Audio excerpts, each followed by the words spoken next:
Movie के starting में हम एक डॉक्टर को जंगल में भागते हुए देखते हैं जिसका नाम हैरिसन होता है।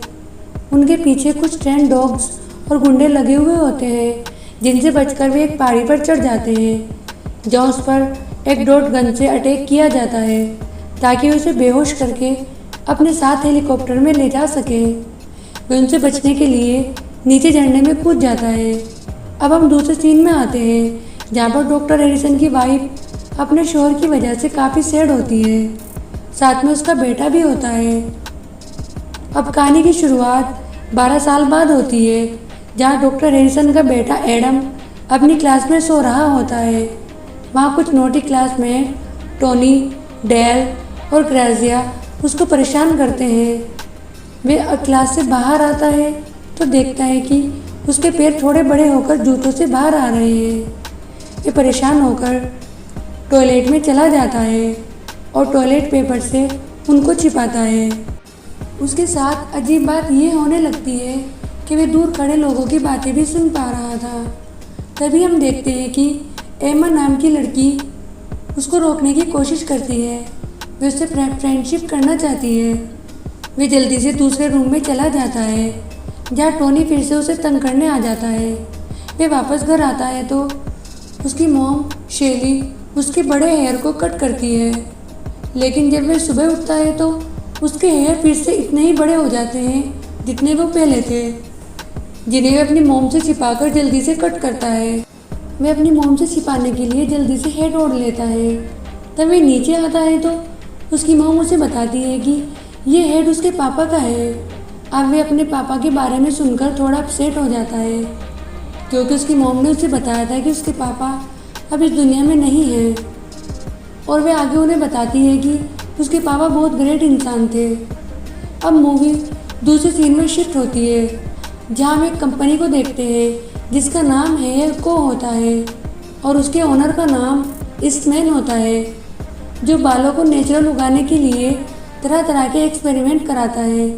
तब हमें पता लगता है कि 12 साल पहले ईस्टमैन ही डॉक्टर हैरिसन के पीछे पड़ा हुआ था और उनको अपने फ़ायदे के लिए यूज़ करना चाहता था ताकि वे मालामाल हो सके।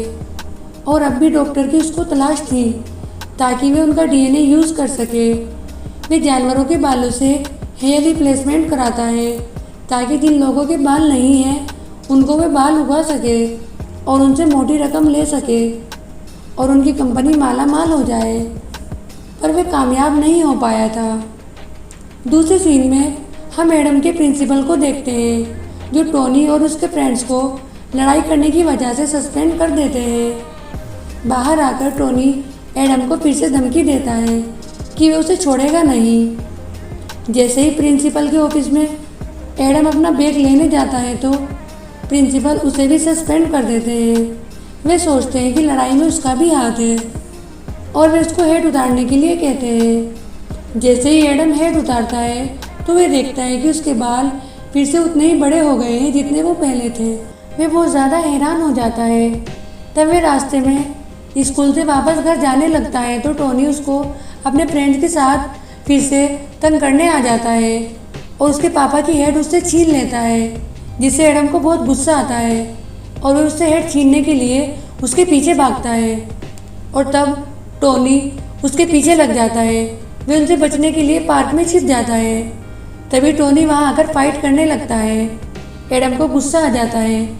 वे उन तीनों को पीट देता है और अपने घर में छिप जाता है जहाँ टोनी बाहर खड़ा होकर उसका इंतज़ार करता है। लेकिन जब वो बाहर नहीं आता तो वे विंडो से गिलास तोड़कर भाग जाता है। तभी वे उस गिलास को उठाने लगता है और वे देखता है कि वहाँ पर एक सीक्रेट डोर बना हुआ है। उसमें से एक बॉक्स मिलता है जिसमें काफ़ी सारे लेटर्स होते हैं। वे उन्हें पढ़ने लगता है और पढ़ते पढ़ते उसे शाम हो जाती है। शाम में जब उसकी मॉम घर पर आती है तो एडम उनसे लेटर्स के बारे में पूछता है। वे काफ़ी गुस्से में होता है क्योंकि उसकी मम्मी ने ये बात छुपाई थी कि उसके डैड जिंदा हैं। और वो उससे पूछता है कि एक लेटर 2 हफ्ते पुराना है। वे अपनी मॉम से पूछता है कि उन्होंने उससे झूठ क्यों बोला। शेली उसे समझाने की बड़ी कोशिश करती है लेकिन वे कुछ भी बात नहीं सुनना चाहता वो रोता हुआ अपने रूम में ऊपर चला जाता है, जहाँ उसके हाथ में एक पत्थर का लेटर होता है जिस पर उसके डैड का एड्रेस बना हुआ होता है। वे रात में अपने डैड से मिलने के लिए घर छोड़ देता है। तभी रास्ते में बारिश होने लगती है और एक ट्रक वाले से वे लिफ्ट मांगता है। वे ट्रक वाला उसे लिफ्ट दे देता है। वे उसे बताता है कि उसे रूट 89 पर जाना है, जो वहाँ से कम 100 माइलेज दूर होता है। इधर मूवी दूसरे सीन में शिफ्ट होती है, जहाँ एडम की मॉम शैली उससे मिलने रूम में आती है, तो वे एडम को वहाँ पर नहीं पाती है और वे परेशान हो जाती है। इधर एडम उस एड्रेस पर पहुँच जाता है जो उसे बॉक्स में मिला था। वहाँ पर जंगल ही जंगल होता है। तभी उसको एक लेटर बॉक्स मिलता है, उसमें एक स्पाइरल एक लेटर लिए हुए होती है। एडम उसका पीछा करते करते फॉरेस्ट में अंदर चला जाता है। तभी उसे एक झाड़ी में कुछ हिलता हुआ महसूस होता है। वे उस पर एक पत्थर उठाकर मारता है और उसे एक भयानक आवाज़ सुनाई देती है, जिससे डरकर वे भागने लगता है और भागते भागते वे रोड पर आकर गिरता है और एक ट्रक वाला उसको कुचलने वाला ही होता है कि वहाँ पर कोई आकर एडम को बचा लेता है और उसको उठाकर भाग जाता है। ट्रक का ड्राइवर डैशबोर्ड का कैमरा चेक करता है तो उसे बिगफूट दिखाई देता है। वे एक पीसीओ पर आकर एक कंपनी वालों को कॉल करता है जिन्हें बिगफूट की तलाश थी। वे कंपनी और कोई नहीं, हेयर को कंपनी ही थी।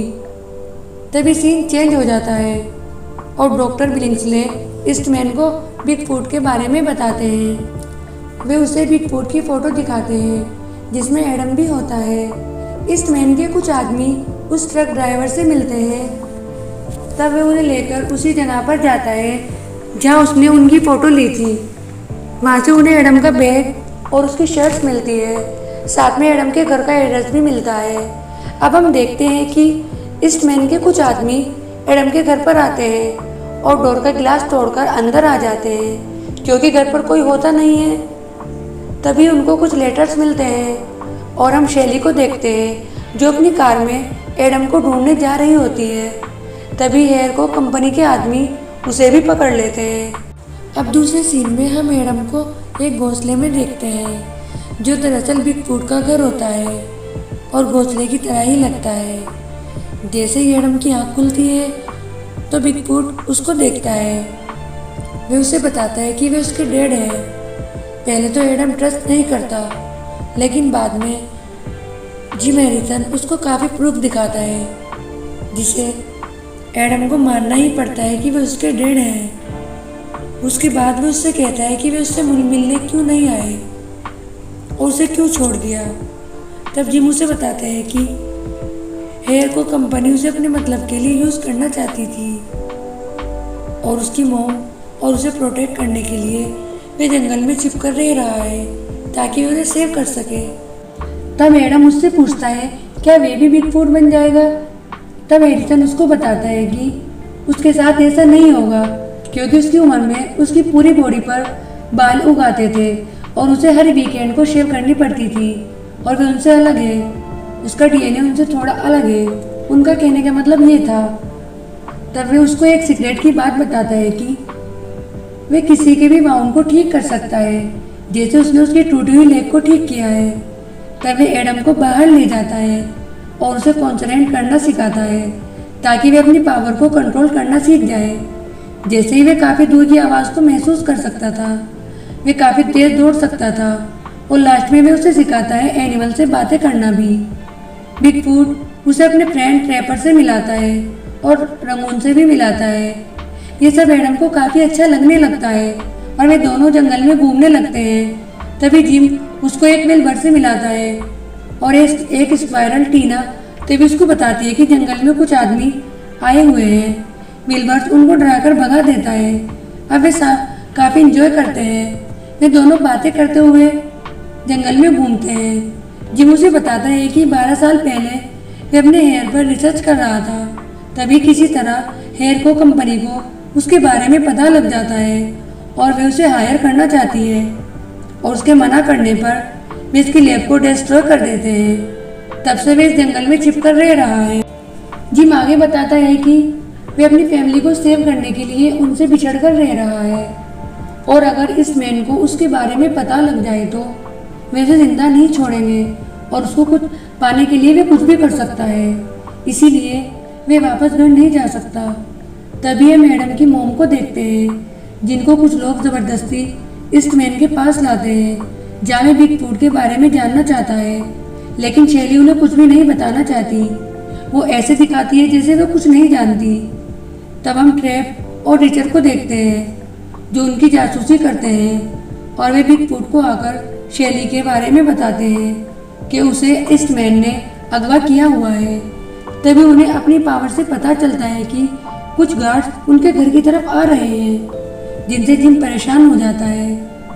तब एडम उनसे अकेले ही मिलने जाता है और उनका ध्यान बटाता है और वे एडम को पकड़कर कार में ले आते हैं जहाँ उसकी मोम भी होती है और वे अपनी मोम से बताते हैं कि डैड एक गुफा में छिपे हुए हैं और इस मैन सारी बातें चुपके से सुन लेता है और जैसे ही वे उस गुफा में तरफ अपने आदमियों को भेजता है तो वहाँ पर एक झरना होता है, वहाँ पर बिग फूट नहीं होता है। अब इस मैन एडम पर बहुत ज़्यादा गुस्से होता है क्योंकि एडम ने उसको बेवकूफ़ बनाया था। उसके बाद वे एडम को अपने साथ कार में ले आता है और उसकी मोम को उससे अलग कर देता है।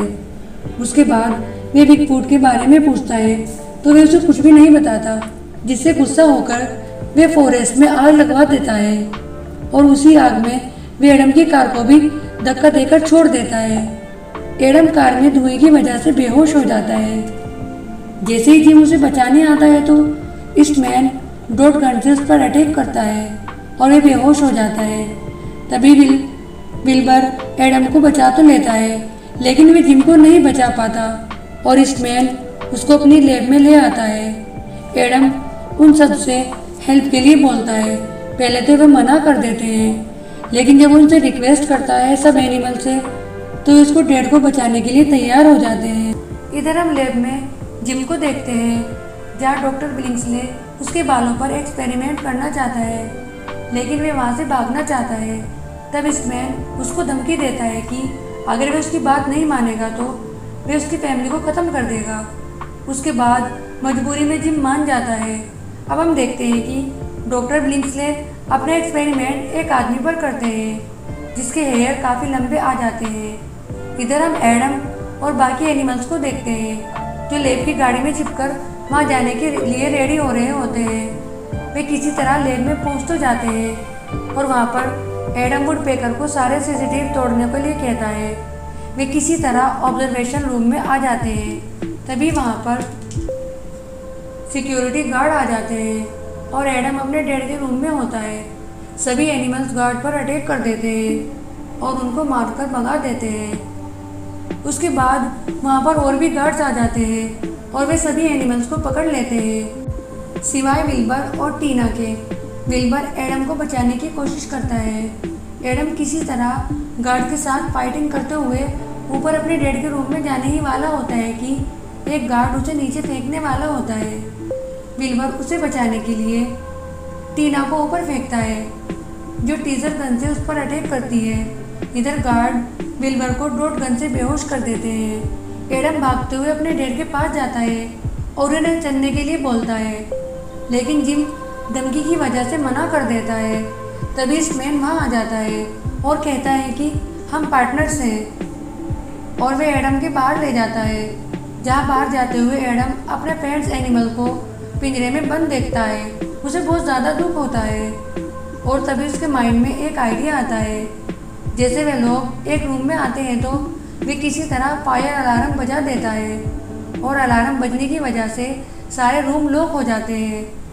तभी इसमें सिक्योरिटी वालों को कॉल करता है और अलार्म बंद करने के लिए बोलता है लेकिन उसकी बात वे पूरी नहीं सुन पाता और वे बंद पड़े और भी अलार्म को ऑन कर देता है। अब एडम अपने एनिमल फ्रेंड्स को भी फ्री कराता है। गार्ड्स ओनर को लेकर बाहर भागने लगते हैं। उसके बाद एडम फिर से अपने डैड के पास जाता है और उन्हें चलने के लिए कहता है लेकिन जिम फिर से उसे मना कर देता है। तब वे कहता है कि वे उन लोगों को जाकर कह देगा कि वे भी अपने डैड की तरह बिग फूट है। ये सुनकर जिम जाने के लिए रेडी हो जाता है। इधर हम दूसरे सीन में आ जाते हैं और हम शैली को देखते हैं जिसे गार्ड ने अगवा किया हुआ है। अब गार्ड्स एडम के रूम में जाते हैं तो देखते हैं कि उसके बाल अभी भी बढ़ रहे होते हैं। तब वे समझ जाते हैं कि एडम भी एक बिगफूट है और वे ओनर को कॉल कर देता है। शैली एक गार्ड को किसी तरह बेहोश तो कर देती है, लेकिन दूसरा गार्ड उसको पकड़ लेता है। तब हम लैब में देखते हैं कि सभी जानवर बाहर आते हैं और सारे गार्ड्स भी। तभी एडम और जिम एक रूम में जाते हैं और वहाँ पर जहरीली गैस लीक कर देते हैं ताकि वे लैब को डिस्ट्रॉय कर दें। उसके बाद वे किसी तरह वेंटिलेशन पाइप से बाहर जाने लगते हैं, लेकिन उसके बाद वे देखते हैं कि वे काफ़ी ऊंचाई पर पहुंच गए। अब वे दोनों वहाँ के पाइप को जिप लाइन की तरह यूज़ करके नीचे आते हैं। तब वहाँ पर ईस्टमैन डॉट गन के साथ खड़ा हुआ होता है। तभी एक गार्ड शैली को लेकर वहाँ पर आता है। ईस्टमैन डॉट गन से शूट करके जिम को नीचे खाई में फेंक देता है। उसे अब बिगफूट की ज़रूरत नहीं थी क्योंकि उसके पास एडम था जिसका डीएनए अपने डैड से ज़्यादा परफेक्ट था।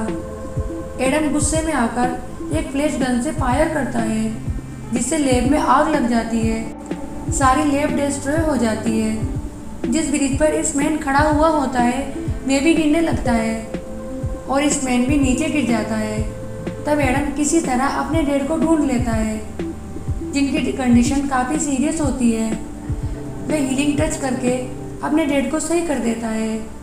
तभी ईस्टमैन गन लेकर वहाँ पर आता है और शूट करना चाहता है, लेकिन शैली डॉट गन से उसे ही शूट करके बेहोश कर देती है। अब सब बहुत ज़्यादा खुश हैं और दूसरे सीन में हम एडम को अपने घर में देखते हैं जहाँ वे अपने सभी एनिमल फ्रेंड्स के साथ रह रहा होता है।